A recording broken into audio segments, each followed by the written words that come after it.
ಈ ದಿನ ಬೆಳಗ್ಗೆ ಸುಮಾರು 8ರಿಂದ 9 ಗಂಟೆ ನಡುವೆ ಸುಮಾರು ಜನ ಒಂದು ಮನೆ ಹತ್ರ ಹೋಗ್ಬಿಟ್ಟು ಒಬ್ಬ ಹುಡುಗನಿಗೆ ನಮ್ಮ ಹುಡುಗಿ ಜೊತೆ ಯಾಕೆ ನೀನು ಹೆಚ್ಚು ವಿಶ್ವಾಸದಿಂದ ಇದೆಯಾ ಅಂತಂದು ಪ್ರಶ್ನೆ ಮಾಡಿ ಆ ಸಂದರ್ಭದಲ್ಲಿ ಅಲ್ಲಿ ಸಂಘರ್ಷ ಆಗಿದೆ ಮತ್ತು ಅವನ್ನ ನಂತರದಲ್ಲಿ ಎಳ್ಕೊಂಡು ಹೋಗಿದ್ದಾರೆ. ಆ ನಂತರದಲ್ಲಿ ಅವನ್ನ ಸ್ವಲ್ಪ ದೂರದಲ್ಲಿ ತೊಗೊಂಡೋಗಿ ಬಿಟ್ಟಿರುವಂಥದ್ದು. ಅವನಿಗೆ ಸಣ್ಣ ಪುಟ್ಟ ಗಾಯಗಳಾಗಿರೋದ್ರಿಂದ ಪೆಟ್ಟು ಗಾಯಗಳಾಗಿರೋದ್ರಿಂದ ಅವನಿಗೆ ಕಿಮ್ಸಲ್ಲಿ ಅಡ್ಮಿಟ್ ಮಾಡಿದ್ದೀವಿ. Is completely out of danger ಮಾತಾಡ್ತಾನೆ. ಮತ್ತು ಸ್ವಲ್ಪ ಪೆಟ್ಟುಗಳಾಗಿದೆ ಅಷ್ಟೇ, ಯಾವುದೇ ಮಾರಕಾಸ್ತ್ರಗಳಿಲ್ಲ, ಬಟ್ ಪೆಟ್ಟುಗಳಾಗಿದೆ ಒಂದು.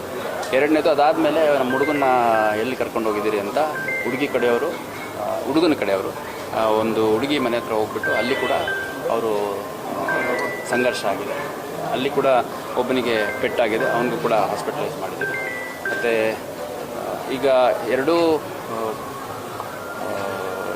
ಎರಡೂ ಕಡೆಯವರು ಇನ್ನು ಯಾವುದೇ ಕಂಪ್ಲೇಂಟನ್ನು ಕೊಟ್ಟಿಲ್ಲ.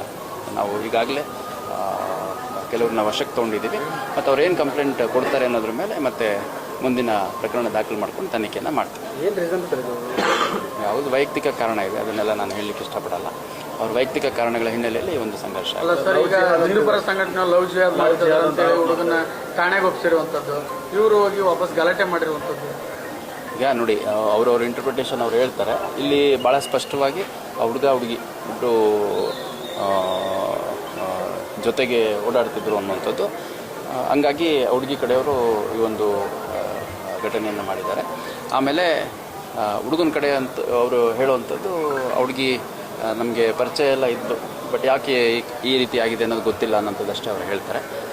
ಯಾವುದೇ ಇದ್ರೂ ಅದು ಠಾಣೆಗಳಿಗೆ ತೊಗೊಂಬಂದು ವಿಷಯವನ್ನು ಮುಗಿಸ್ಕೋಬೇಕು. ಅದು ಬಿಟ್ಟು ಮನೆಗಳ ಹತ್ರ ಹೋಗಿ ಗುಂಪುಗಳಲ್ಲಿ ಹೋಗಿ ಮಾಡೋಂಥ ತಪ್ಪಾಗುತ್ತೆ. ಅದಕ್ಕೆ ಅಗತ್ಯ ಕಾನೂನು ಕ್ರಮವನ್ನು ಕೈಗೊಳ್ಳಲಾಗುತ್ತೆ. ಸರ್, ಇದಕ್ಕೆ ಧರ್ಮಗಳ ಬಣ್ಣ ಬೆಳೆಯಲಾಗ್ತಾ ಇದೆ.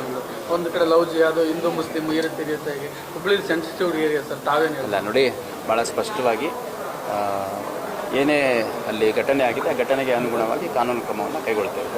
ಅದಕ್ಕೆ ಬೇರೆ ಯಾವ್ಯಾವುದೋ ರೂಪರೇಷೆ ಕೊಡುವಂಥದ್ದು, ಬಣ್ಣ ಬೆಳೆಯೋದು, ಅದು ವೈಯಕ್ತಿಕವಾಗಿ ಯಾರು ಬೇಕು ಅವ್ರು ಮಾಡ್ತಾರೆ. ಬಟ್ ಈ ಥರ ಘಟನೆಗಳೇನಾದರೂ ಇದ್ದಾಗ, ಈ ಥರ ಬೆಳವಣಿಗೆಗಳಿದ್ದಂಥ ಸಂದರ್ಭದಲ್ಲಿ ನಮಗೆ ಠಾಣೆಗೆ ಬಂದು ಮಾಹಿತಿಯನ್ನು ಕೊಡಬೇಕು ಅಂತ ನಾನು ಕೇಳ್ಕೊಳ್ಳಿ ಇಷ್ಟ. ಜಿಮ್ಗಳ ಮೇಲೆ ಆರೋಪ ಮೊನ್ನೆ ಧಾರವಾಡದಲ್ಲಿ ಅದು ಜಿಮ್ ಮಾಲೀಕರನ್ನ ನಾವೀಗಾಗಲೇ ಕರೆಸಿ ಜಿಮ್ಗಳಲ್ಲಿ ಯಾವುದೇ ರೀತಿ ಏನಾದರೂ ಅನುಮಾನಾಸ್ಪದ ಚಟುವಟಿಕೆಗಳಾಗಲಿ ಅಥವಾ ಅಲ್ಲಿ ಅಪರಾಧ ಅನಿಸೋ ರೀತಿಯಲ್ಲಿ ಏನಾದರೂ ಕೃತ್ಯಗಳು ಆಗ್ತಾ ಇದೆ ಅನ್ನೋಂಗಿದ್ರೆ ನಮಗೆ ಮಾಹಿತಿಯನ್ನು ಕೊಡಿ ಅಂತ ನಾನು ಹೇಳಿದೆ. ಬೆಟ್ಟಿಂಗ್ ಸಂಬಂಧಪಟ್ಟಂಗೆ ಏನು ಇಲ್ಲ ನೋಡಿ, ಈಗ IPL ಸ್ಟಾರ್ಟ್ ಆಗಿದೆ, ಹಂಗಾಗಿ ಈಗಾಗಲೇ ನಮ್ಮವರು ಒಂದು 4-5 ಕೇಸಸ್ ಮಾಡಿದ್ದಾರೆ. ಆಮೇಲೆ ಇದಕ್ಕೆ ಪೂರ್ವಭಾವಿಯಾಗಿ ಕೂಡ ಬೇರೆ ಕ್ರಿಕೆಟ್ ಮ್ಯಾಚಸ್ಗೂ ಬೆಟ್ಟಿಂಗ್ ನಡೀತಾ ಇದ್ದಿದ್ದರ ಹಿನ್ನೆಲೆಯಲ್ಲಿ ಕೆಲವು ಪ್ರಕರಣಗಳನ್ನು ದಾಖಲು ಮಾಡ್ಕೊಂಡಿದ್ದೀವಿ. ಮತ್ತು ಹಿಂದೆ ಈ ಬೆಟ್ಟಿಂಗ್ ರೀತಿಯ ಚಟುವಟಿಕೆಯಲ್ಲಿ ತೊಡಗಿಸ್ಕೊಂಡಿದ್ದಂಥವ್ರ ಮೇಲೆ ಈಗಾಗಲೇ ಸಾಕಷ್ಟು ಕ್ರಮಗಳಾಗಿದೆ. ಮುಂದೆ ಕೂಡ ಮಾಹಿತಿ ಆಧರಿಸಿ ನಾವು ರೈಡ್ ಮಾಡುವಂಥದ್ದು, ಅಗತ್ಯ ಕ್ರಮವನ್ನು ಕೈಗೊಳ್ಳುವಂಥದ್ದು ಮಾಡ್ತೀವಿ. ಗೃಹ ಇಲಾಖೆ ಹೇಳಿರುವಂಥದ್ದು ಹುಬ್ಬಳ್ಳಿಯಲ್ಲಿ ಅತಿ ಹೆಚ್ಚು ಬೆಟ್ಟಿಂಗ್, ರಾಜ್ಯದಲ್ಲಿ ಹುಬ್ಬಳ್ಳಿಯಲ್ಲಿ ಅತಿ ಹೆಚ್ಚು ಅಂತ ಆ ರೀತಿಯ ಪ್ರಕರಣಗಳು ಯಾರು ಗೃಹ ಇಲಾಖೆ ಹೇಳಿದೆ ಅಂತ ಆ ಥರದ್ದು ಯಾವುದೂ ಮಾಹಿತಿ ಇಲ್ಲ. ನಾವು ಕಳೆದ ಎಲ್ಲ ವರ್ಷಗಳ ಒಂದು ಅಂಕಿಅಂಶಗಳನ್ನು ತೊಗೊಂಡು ಈಗೇನಾಗುತ್ತೆ, ನಾವು ಹೆಚ್ಚು ಪ್ರೊಆಕ್ಟಿವ್ ಆಗಿ ಅದನ್ನು ಮಟ್ಟ ಹಾಕಬೇಕು ಅನ್ನುವಂಥ ಒಂದು ಪ್ರಯತ್ನ ಮಾಡಿದಂಥ ಸಂದರ್ಭದಲ್ಲಿ ನಂಬರ್ ಆಫ್ ಕೇಸಸ್ಸು ಜಾಸ್ತಿ ಆಗುತ್ತೆ. ಸೊ ಆ ಥರದ್ದು ಯಾವುದು ಅನ್ರೀಸನಬಲ್ ಪ್ಯಾಟರ್ನ್ ನನಗಂತೂ ಗಮನಕ್ಕೆ ಬಂದಿದೆ. ಮೊದಲು ಇದೆಯಾ ಸರ್ ರಾಜ್ಯದಲ್ಲೇ ಮೊದಲು ಬೆಟ್ಟಿಂಗ್ ಹುಬ್ಬಳ್ಳಿ ಆ ಥರದ್ದು ಇಲ್ಲಿವರೆಗೆ ಎಷ್ಟು ಕೇಸ್ ಆಗಿದೆ?